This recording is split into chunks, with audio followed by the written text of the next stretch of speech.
خواہشات نفسانی ہی تو ایک چھوٹی سی رکاوٹ ہے امام تک پہنچنے، اور امام تک پہنچ گیا تو میں اللہ تک پہنچ گیا، تو میں کیوں نہ وہ خواہشات نفسانی امام کے لیے ترک کر دوں۔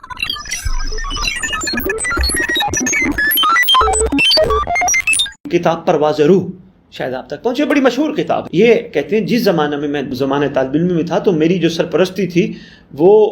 ان ملا حاجی آقا جان سے ہوا کرتی تھی،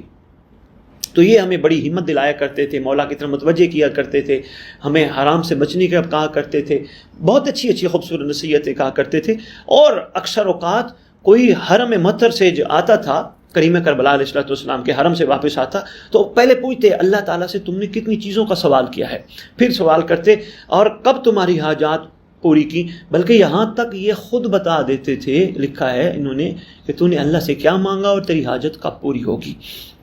اور اکثر ایسا ہوتا، اور جب ہم ان سے سوال کرتے تھے کہ آپ کو کیسے معلوم ہو جاتا ہے کہ ہم کیا سوال کر کے اور ہماری حاجت پوری ہوتی ہے، تو فوراً یہ ایک جملہ کہا کرتے تھے، اگر کوئی شخص اپنی ذات کو امام زمانہ جل اللہ فارغ شریف کا نوکر سمجھے اور اپنے آپ کو امام زمانہ کے قدموں کے خاک سمجھے اور ان کی عزت و آبرو کو اپنی عزت و آبرو سمجھے، تو اس بندے کی عزت، اس بندے کی آبرو امام کی آبرو امام کی عزت بن جاتی ہے۔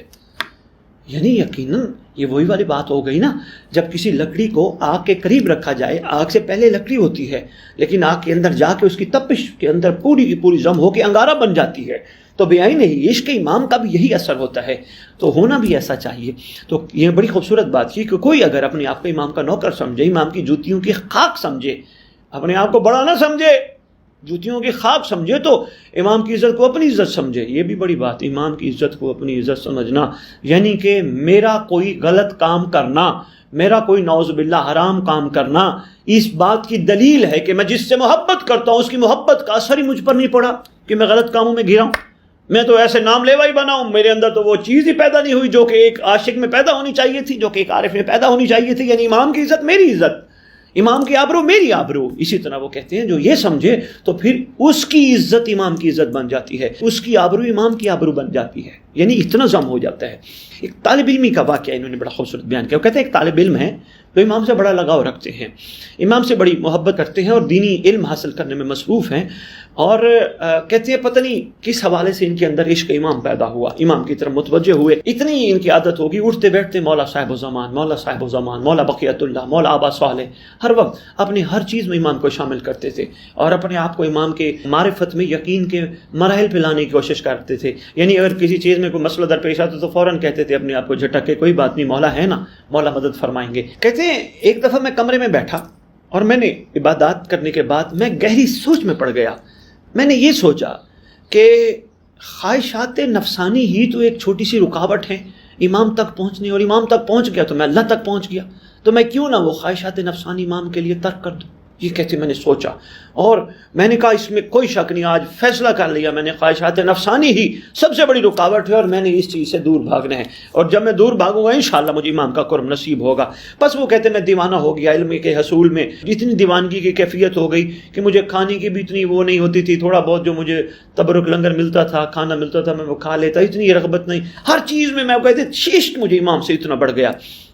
کہتے میں نے ایک دن امام کی زیارت کی نیت سے غسل کیا، پھر میں نے نماز بجا لائی، پھر میں نے سابقہ گناہوں کی معافی مانگی، پروردگار میرے جو گناہ ہیں کبیرہ اور صغیرہ، میں اکثر ممبر پہ کہا کرتا ہوں، شاید آپ کو یاد ہو، وہ یہی جملہ ہے، پروردگار جو میرے گناہ ہیں کبیرہ اور صغیرہ ہیں، جو وقت کے حسین تک پہنچنے میں رکاوٹ ہیں، وہ معاف فرما۔ کہتے میں یہی دعا مانگ رہا ہوں، یہی عرض کر رہا ہوں، پروردگار میرے گناہ معاف فرما، میرا رب میرے گناہ معاف فرما، میری خطائیں معاف فرما، جو میں نے جانے انجانے میں کی ہیں معاف کر دے۔ کہتے ہیں یہاں تک کہ ایک دفعہ ایک ایسا کوئی مسئلہ ہوا، کوئی چیز میں بھول گیا اور میں بڑا طویل سفر کر کے میں پہنچا فلاں جگہ پہ، اور میں یہ سوچ رہا ہوں کیا اچھا ہوتا کہ یہ چیز میرے سامنے ہوتی، تو وہ میری چیز سامنے تھی۔ کہتے ہیں یہاں تک ہوا کہ گرمی کے موسم میں میں نے تجربے کے طور پہ کہا میرا مولا میرے بہترین ہمدرد ہیں، دوست ہیں، مہربان ہیں، شفیق ہیں، باپ ہیں، کریم ہیں، میں عشق امام میں اتنا مبتلا تھا، میں نے کہا آج میں نے انگور کھانے ہیں۔ کہتے بھی میرا کہنا تھا، میں نے دیکھا ایک ضعیف آدمی نظر آیا، وہ ضعیف آدمی اپنے سر پہ انگوروں کی پیٹی لے کے آ گیا اور مجھے آ کے کہا کہ یہ انگور ہیں، یہ تیرے لیے ہیں۔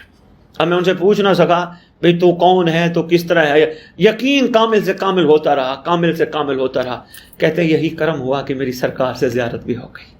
وہی میں جب نکلا اپنے مولا کی تلاش میں، عشق میرا کمال ہو گیا، کہتے میرے مولا کی زیارت ہوگی۔ یہ صاحب و زمان کی قسم، میں کتاب سے بیٹھا ایک جملہ وہی پڑھ رہا ہوں جو کتاب میں لکھا ہے، پڑھیے گا خود، مگر یہ حقیقت کہتے ہیں بالآخر اس پوری مدت میں حضرت ولی العصر کی مجھ سے ملاقات ہو گئی۔ جب تک میں علوم دینیا میں مصروف رہا، حضرت کا لطف شامل حال رہا، میں مولا کی طرف متوجہ رہا، مگر جب میں ادھر سے نکلا اور میں پیش نمازی کی ذمہ داری میں نے قبول کی، وہاں میری وہ کیفیات نہیں رہی جو پہلے والی امام کے رابطے کے ساتھ میری کیفیات تھی۔ اب میری سوچ میں فرق پڑ گیا، اب مجھے یہ خیال ہوتا تھا میں نے نماز پڑھانی ہے، مجھے یہ خیال ہوتا تھا اب میں نے لوگوں کا، وہ چیز ختم ہو گئی جو میں عشق میرا تھا۔ وہ کہتے ہیں یہی چیز کا ختم ہونا یہ دلیل تھی کہ میرے امام سے محبت کا معیار کم ہو گیا۔ تو میں یہاں یہ عرض کرنا چاہوں گا اس واقعے کے ضمن میں، جہاں جہاں تشریف فرما ہو، کوشش کرو دنیا کی کوئی چیز کوئی تم پہ حاوی نہ ہو، تمہارے عشق میں رکاوٹ نہ ہو، اور اگر ایسا ہوا تو انشاءاللہ یہ محبت کا سلسلہ جاری رہے گا، اور جاری رہنا چاہیے، یہ ہمارا حق ہے، کیونکہ روئے زمین پہ ہم ان کے چاہنے والوں میں سے ہیں۔ انشاءاللہ اس ولی کی برکت سے پروردگار ہمارے حصے میں ضرور ڈالے گا، ہم سب کو یہ ضرور نصیب ہوگا، مگر مثبت سوچ کے، مثبت کر کے، مثبت چل کے، مثبت معاملات کے ساتھ انشاءاللہ یہ ضرور۔ جب ہمارے اندر منفی پن ختم ہو جائے گا، یعنی ہم کسی چیز کو مجبوری نہیں بنائیں گے کہ یہ مجبوری ہے، یہ نہ ہوا تو ہے کیا ہوگا، نہیں بھائی کچھ نہ ہو کچھ نہیں، مولا تو ہے نا،